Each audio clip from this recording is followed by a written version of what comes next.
Debra L. Morrison is a TEDx speaker, best-selling author, and international motivational speaker. She's a recipient of the Marquis's Who's Who Women of Influence Award, a seasoned life-centered certified financial planner and empowered retirement coach. She partners with women to maximize their return on life, not just their investments. Debra has been featured on CNN, ABC, and MSG's Metro Money Television. She's also been quoted in the Wall Street Journal, USA Today, the New York Times, Business Week, Money Magazine, Ladies' Home Journal, Nation's Business, CNN Money, Reader's Digest, Kiplinger's, and more. Debra coaches women to build their confidence, inspire a fulfilled life, and create an empowered relationship with their money. She teaches women that it's possible to both live in the moment while saving for the future. Known for her easy-to-understand speaking style, Debra combines sage wisdom with refreshing humor. Now you're in for a treat. Please welcome Debra L. Morrison. Welcome, everyone, to the Women Bustin Barriers Summit. You are in for a treat today with Debra L. Morrison as she brings you 6 extraordinary women who have busted barriers most of their lives and are still doing so. Debra will guide them expertly through sharing their stories to give you the inspiration to move forward to bust your own barriers. Ladies and gentlemen, let's welcome Debra L. Morrison. Why, thank you, Nancy. I'm really excited about this, our 3rd Women Bustin' Barriers Summit. I mean, this has been a wonderful opportunity for me to gather some of my friends, right, and showcase them because they are absolutely brilliant with the trajectory of their lives, despite having faced barriers. Yes. So we're not alone in our barrier facing. And these women are going to share with us how they have busted through societal, family, financial, relational, health, whatever barriers they have become acquainted with, like right here, right? And I want to kick us off today with Lynne Twist. Lynne is such a powerhouse, as are our guests. She is the co-founder of the Pachamama Alliance with her husband, Bill, and founder of the Soul of Money Institute. Lynne is a best-selling author of both The Soul of Money, which I devoured as a certified financial planner in 2003 when she wrote it, as well as, and the subtitle here is Reclaiming the Wealth of Our Inner Resources, very valuable, and Living a Committed Life, just out this year, Finding Freedom and Fulfillment in a Purpose Larger Than Ourselves. Lynne's created the Sophia Circle, with which I've been involved last year and this year, and I've gained invaluable and expansive mind shifts. So, Linda, welcome to the Women Bustin' Barrier Summit. Thank you so much, Debra. Thank you for having me. I'm thrilled to be here. No, you're welcome. I know you're a busy woman. So you've worked alongside 100,000 people, and I'm sure that's an outdated number, in over 50 countries for what I deem justice, Lynne. So what were a couple of the biggest barriers you busted through? Well, I'll just say to really realize and confront in my own life and in my own heart the consciousness that we all grew up with, whether we chose it or, actually, mostly we didn't choose it, that had women show up, even for me, as second-class citizens, as people who were the power behind the man, as people who were the householders, but not really with the power holders, as people who could do just about everything that a man could do, but never get rewarded for it. And I had that mindset myself. So I had to bust through that myself. And the Hunger Project, which is the organization I worked with and still feel very associated with for 25, 30 years, we really were the first hunger organization, poverty-oriented or alleviation of poverty and alleviation of hunger organization, to really realize that the key intervention for eliminating hunger and poverty is the empowerment of women and girls. I really didn't know that.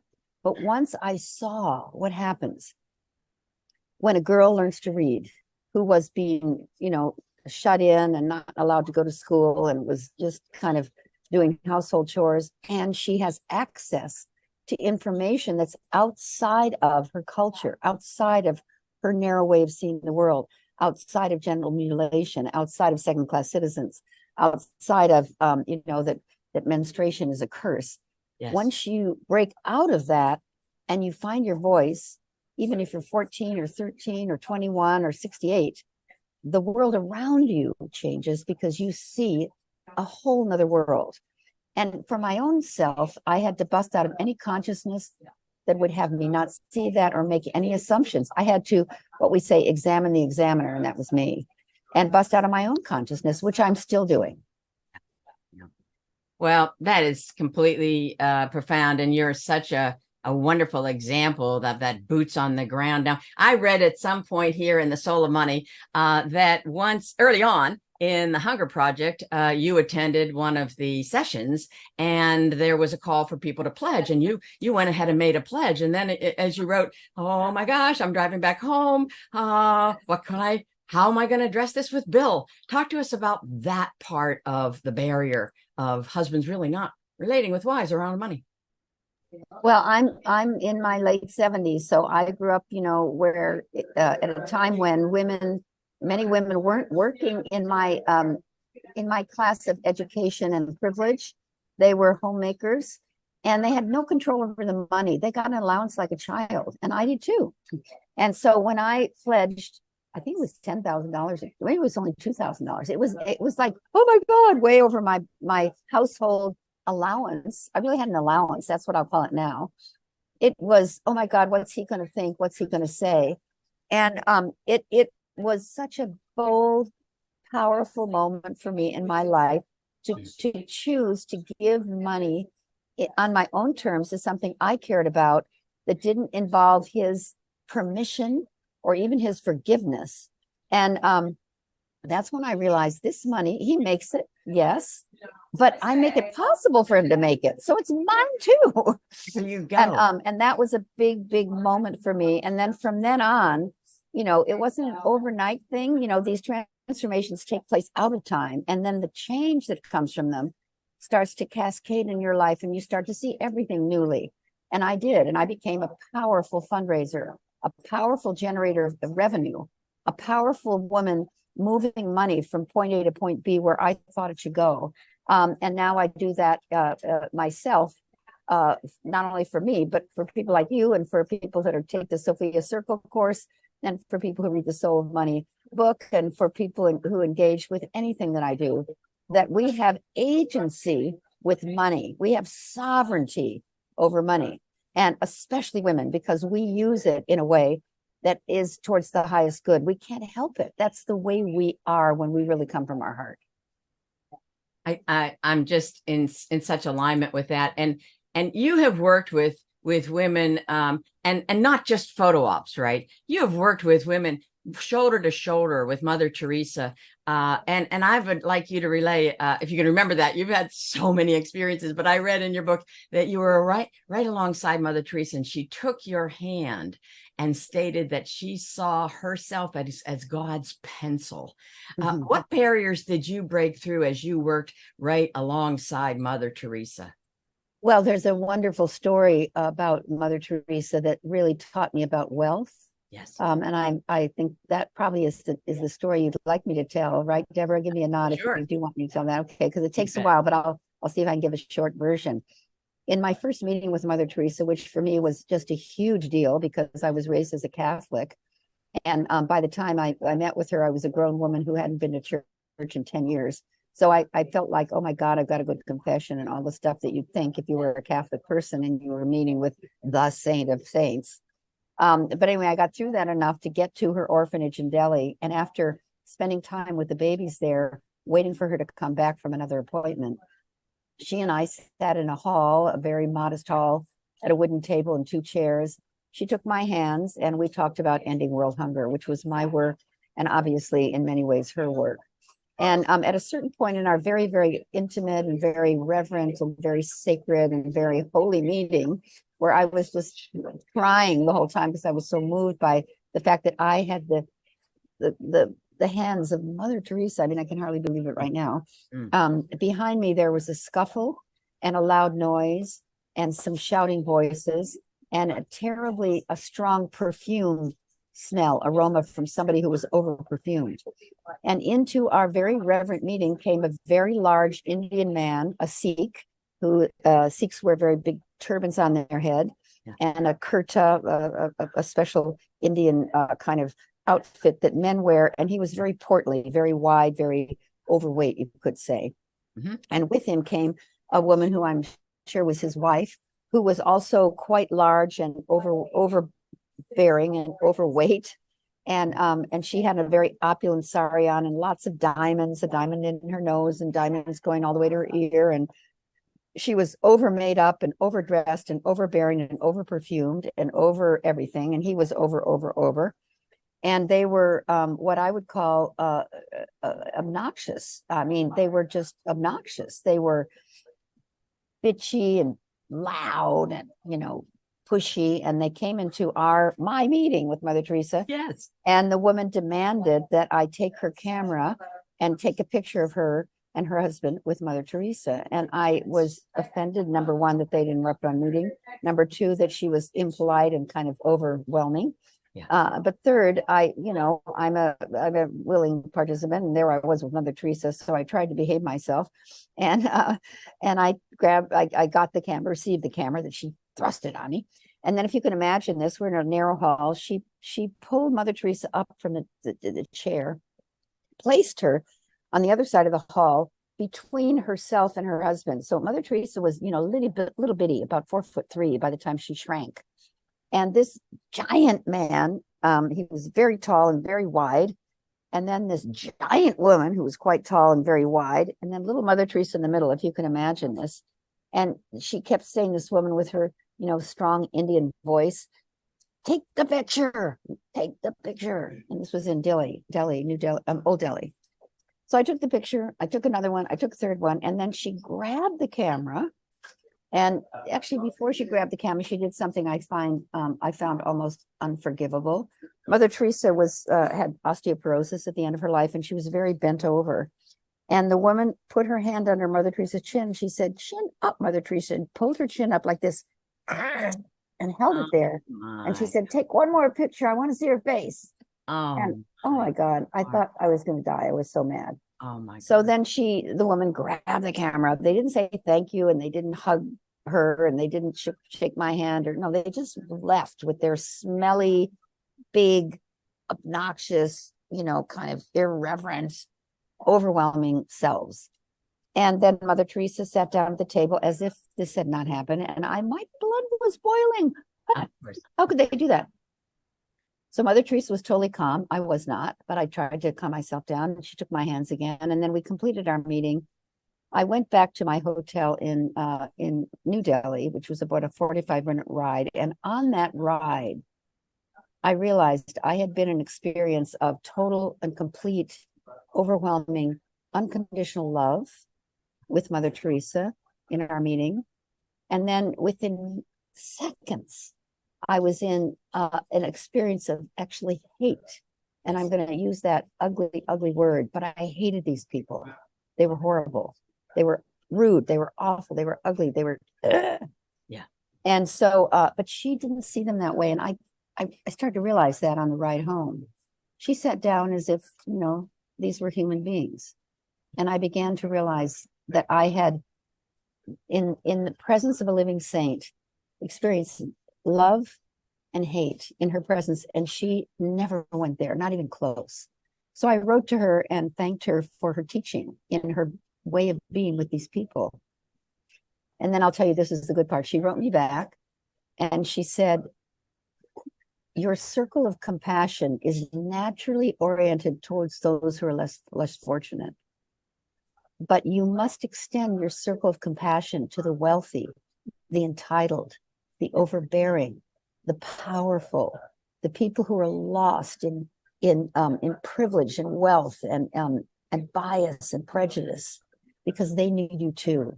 Because wealth can be as intractable as poverty. The vicious cycle of poverty is mirrored by the vicious cycle of wealth. And they're as trapped as the people you've been helping all your life. And you must extend your circle of compassion to them too." And she said, seek out the wealthy, the powerful, the entitled, the privileged, and help them find their soul again. Oh, wow. Oh my God. So I'm going to cry telling this. And I took that to heart. And I've become very, very deeply engaged with people of wealth and people of less means. The compassion I have for them, for people who are just, other people might say they were not obnoxious. Mother Teresa saw Christ in every face. She saw Christ in those people. And I wish I could go back and thank them now, because now I realize that was a visitation from Christ, testing me to see if I was really truthful and honest about unconditional love. Oh, amazing, Lynne, amazing. And you can get a sense of Lynne's passion and her authenticity to be completely in the presence and adapting to and opening herself to examine and re-examine and shift, as she has so beautifully relayed in this incident. And oh my gosh, oh, I had that whole range of emotion as you were telling it even again. Oh my gosh. So you also, Lynne, have worked very closely with women who around the world have been committed and taking their stand to end violence against women. And these women actually ended up winning the Nobel Peace Prize. Talk to me about how you worked with them to bust through those barriers, which were completely seismic. Well, I really appreciate you giving me that question, because I am in a hotel in Washington, D.C. We have just finished a retreat, a 3-day retreat with the Nobel Peace Prize laureates and a circle of philanthropists that I put together who support them and their board of directors. And I was here with Tawakkol Karman, who won the Nobel Prize in 2011 for starting Arab Spring in Yemen, and now she can't even go to her own country. I'm here with Shirin Ebadi, who won the Nobel Peace Prize in 2003, when she was one of the leaders of the Supreme Court in Iran, fighting for the revolution because she knew the Shah was corrupt. And when the Ayatollah came in, he stripped her and all women judges of their power and made her the clerk in her own court, as she was the Chief Justice of the Supreme Court, to humiliate her. And then his henchmen, destroyed her office, her team of lawyers who were defending women's rights in Iran, and she can't go back. She'll never go home again. And she won the Nobel Prize in 2003.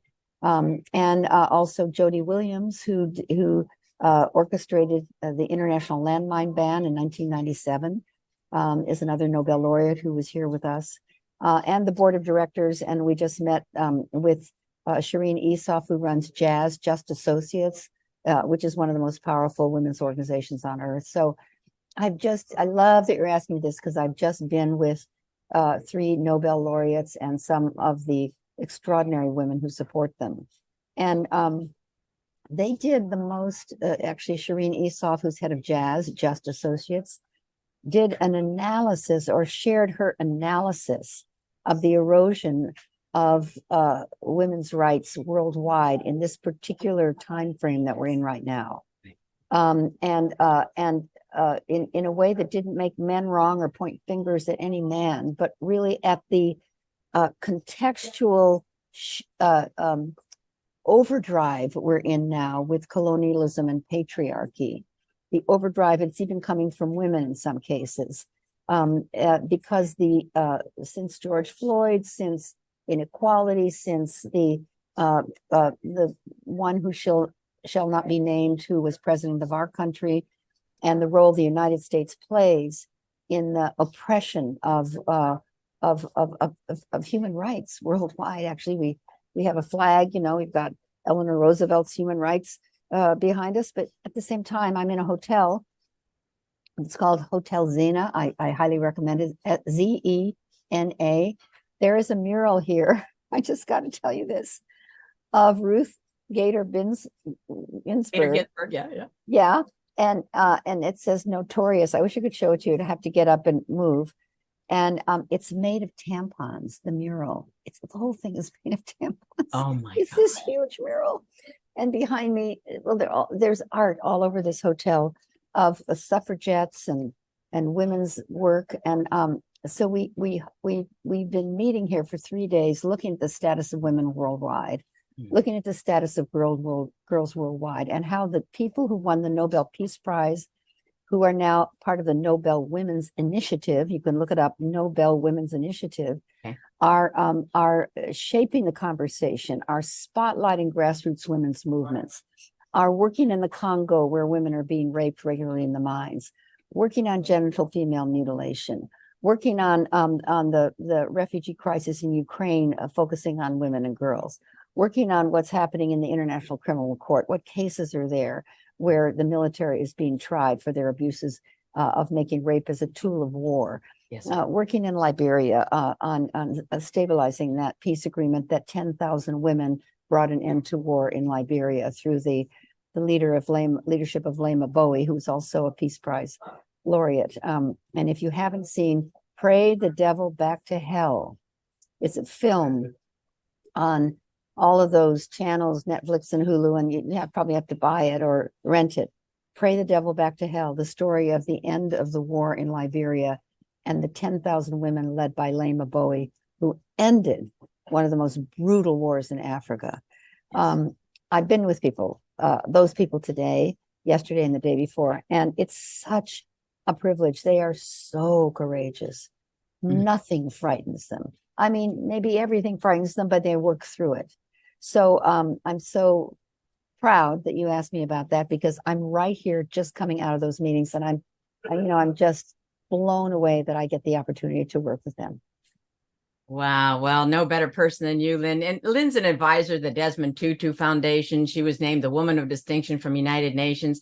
But let's have you talk just for a few minutes, and we're going to open it up for Q&A in about a minute or so. But talk to me about yours and Bill's work with the indigenous people in Ecuador and your formation with Bill of the Pachamama Alliance, for which we are going to make donations of all of the VIP proceeds are going to go to the Pachamama Alliance. So Lynne, tell us about how you're working shoulder to shoulder with these people.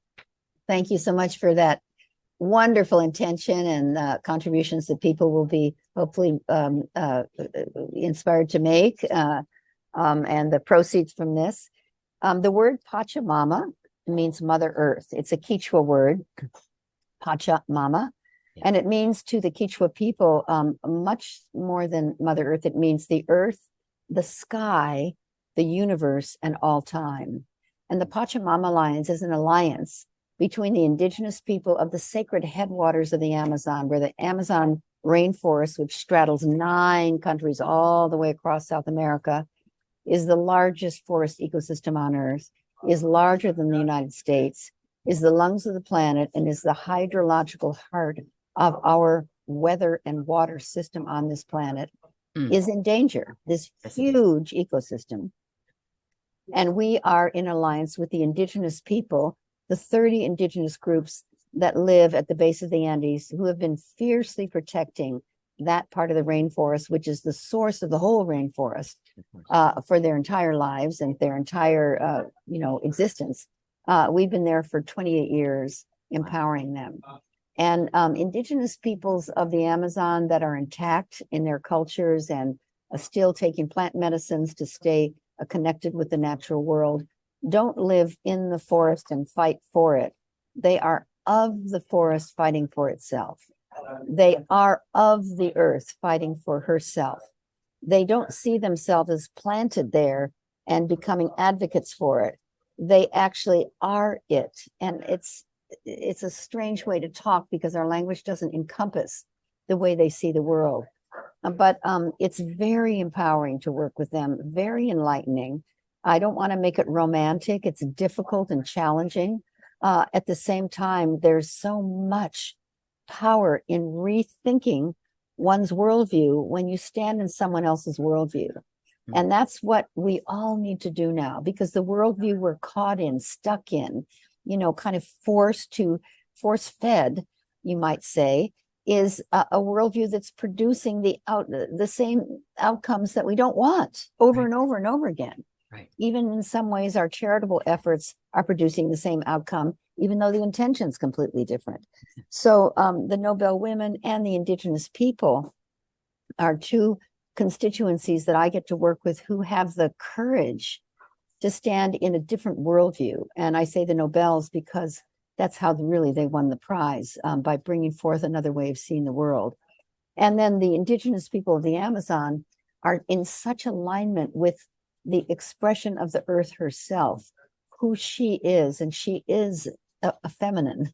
She does create, give birth, and so do you and I. So this quality of being connected to indigenous people and their relationship with the mother, their mother, your mother, my mother, our mother, has me see that the climate crisis is feedback, not the disastrous, horrible, tortured punishment for a species that's lost its way, but rather happening for us so that we can be humbled enough to rethink who we are and give birth to a new kind of human being.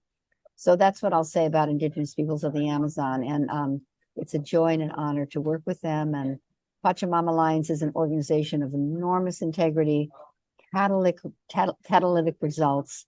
And I'm thrilled, Debra, that you chose Pachamama Alliance to be the recipients of the benefits of some of what's happening today. Well, thank you. And I'm going to speak a little bit more of that as we finish with Lynne. But first of all, open up for Q&A. So who has the first question for Lynne? All right, our first question is going to be from Barbara Clark. And Barbara, if you would like to unmute yourself, you can ask your question live.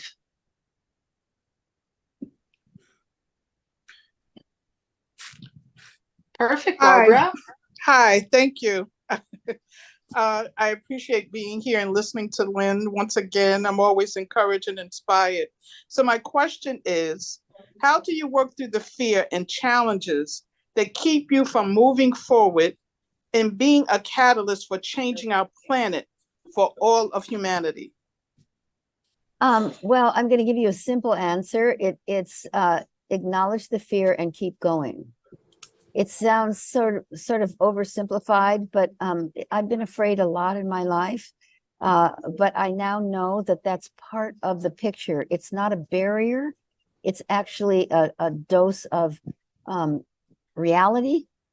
Often when I'm afraid, I'm seeing something I never saw before and I don't know how to handle it.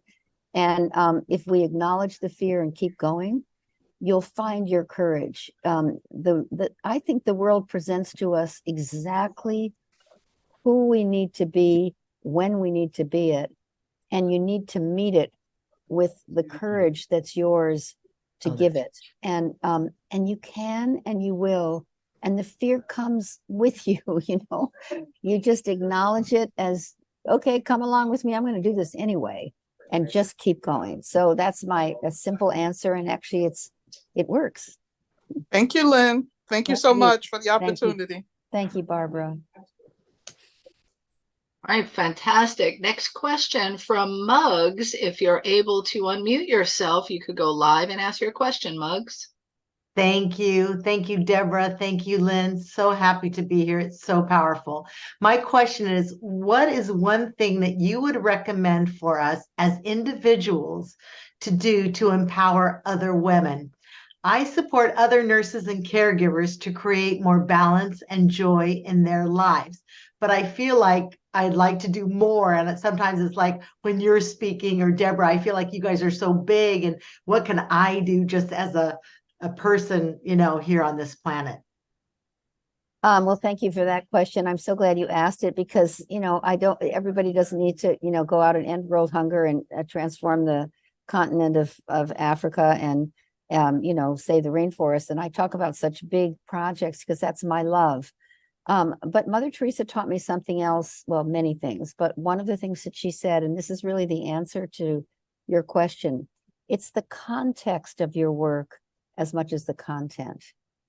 So, and if the context of your work and where you're standing, Muggs, as someone who's committed to empowering women and girls wherever you go, in whatever you do, and that that is who you are on this planet right now, then opportunities will show up for you to do what you're doing now, and more and more and more.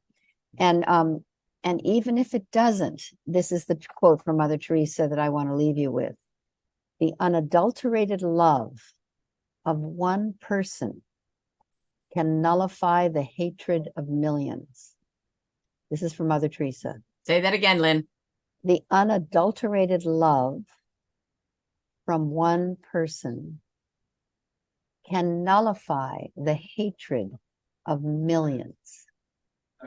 And that's a statement that displays, that's the context, not the content. The love of one person, does that really make that big a difference? Well, it does to that one person, absolutely. Yeah. But it also in a context of knowing that your job on this planet is to bring love into the world and to have it really love and care for women and have uplift their lives. Your care to each nurse, your attention to each little girl, your way of being as you walk in the world, more and more opportunities will show up for you. But even if they don't, the unadulterated love of one person, Muggs Hagen, if that's the way to say your name, yeah, can nullify the hatred of millions, and does. That's a mic drop. Who else?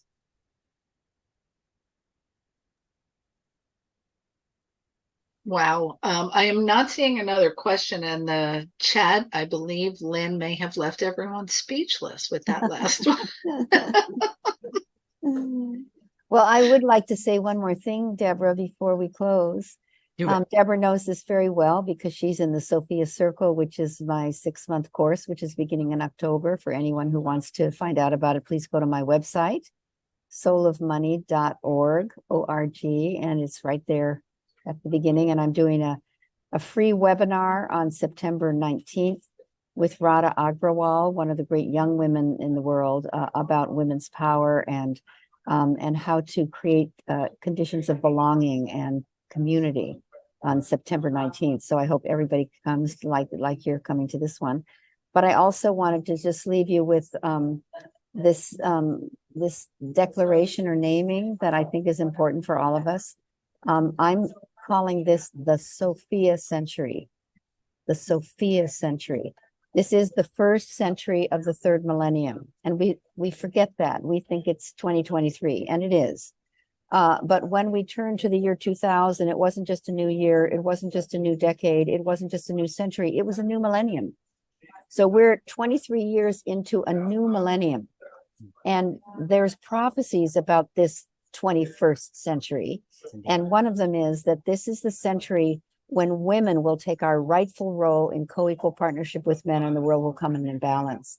There's prophecies that says this is the Sophia century, the century when wisdom will rise up through the human family in a way that that meets the information and knowledge that's so proliferated now that we're drowning in it. And that the particular kind of wisdom that will show up and begin to come through is divine feminine wisdom. And it will particularly show up in women, but it will also be available to men. So we are in the Sophia century, and allow yourself to feel that power, to draw on it, to know that you are born now because you belong in the Sophia century, that you're here to build wealth as a woman and to disseminate it and to stop this madness of inequality, that you're here to do your caregiving on a bigger scale or in a context that has it matter to more people than you can possibly get to. We are here to bring love and heart and spiritual power into the picture as powerfully as material power and power over has been for centuries. We are here to collaborate. We are not here to take men down or make men wrong. We're here to collaborate, cooperate, and co-labor. That's what collaboration is, with men, to give birth to a new kind of human being, a human being that's kind and generous and compassionate and collaborative, and to not end competition, because there's a place for that, but not be overwhelmed by it, and know that cooperation and collaboration matched with a healthy dose of competition makes the world we want. So the Sophia century is not only available to you, but I want to name it so that we all know that that power is here. Mm. And what rich power it is. So I'm not going to let you go, Lynne, before you talk about, in addition to that, how we now in the Sophia century language things differently. I want you to draw the distinction finally between change and transformation. Will you? Yes, let's see. Well, change is very important and necessary. You want to change lanes on the freeway. You want to change out your MacBook to a PC. You want to move from one apartment to a house. These are very important things in life. You want to know, how to change your diet so that you're healthier. And so change is very, very, very important, and it's daily and it's essential. It's part of life. It's you can count on it. Change has a dynamic in it where, in order to move from point A to point B, or a matter to move from this apartment to that house, you need almost the element of insulting or making a little bit wrong where you are now. The apartment, it's too small, and I don't like my landlord, and I don't know, there's not a view, and my rent is too high for what I'm getting, and I'm going to buy this house over here, which is way better. So change infers and almost requires insulting what's so to help you move to what can be or what you want next. And that's important, and that's wonderful. Transformation has a completely different set of dynamics. Transformation doesn't make anything wrong. It doesn't deny the past. It doesn't insult the past. It doesn't insult the present. When you have a transformation, suddenly you see things completely differently. The same picture is completely different, and it has a new meaning for you. And suddenly everything, even the things that were a problem for you, begin to make sense. So I'll give you an example. If we can actually transform our relationship with the climate crisis to be something that's happening for us as a very powerful and compelling message from the mother, rather than we're victims of this horrible, terrible thing, and people are wrong and bad because they saw it coming but didn't do anything about it. All of those conversations are useful and necessary, that the second set of them. But what will give us power is that this is a humbling. This is a happening for us. We got so out of whack as a culture that we needed something more powerful and more sacred and more primordial than our own will, which wasn't doing it, to reimagine, re-enchant, rethink, resource, redesign the way of being of life itself. And we've tried really hard to do it without a cataclysm, but this cataclysm is horrendous and tremendous suffering. I'm not stepping over that. At the same time, if we can hold it as something that is a huge, powerful, humbling and teaching, we'll engage with it differently. It shows up differently. That's an example. And when you use the word transformation, you really are taking the same form and transmuting it into something that makes sense to you in a way that you can move forward and be yourself. And so transformation is really a powerful something we're all longing for, I would call it. And when you think about what's going on as you could say that my other example is that if we think of the COVID pandemic as morning sickness for a culture that's pregnant, for a human species that's pregnant with a new way of being. And we thought we were sick. I thought I was sick when I was pregnant with a baby and I didn't know I was pregnant. I thought I had indigestion. I was throwing up. I was unstable. I wanted to sleep all the time, and I felt nauseous. And then I went to the doctor and found out I wasn't sick. I was having a baby, and I had a transformation. I loved throwing up in the morning. I mean, I didn't love it, but I was proud of it. I was proud of being kind of overtired. I wanted everybody to know I'm pregnant. So this other phrase I'll use that's relevant: pain pushes until vision pulls. Pain pushes until vision pulls. And we're in the pain right now. We need to create a vision that's so powerful that pulls us through the pain. And it's painful, yes. And people are getting hurt and marginalized and crushed and dying and getting sick. I am not stepping over that. That's part of the pain. But when you're having a baby, for those of you who had one, the more it hurts, the closer you are to having a child. The closer you are to having a child. So think of it that way. And that's some examples of really looking to see how powerful transformation is and how useful change is. And they're both important and they're not the same thing. Mm.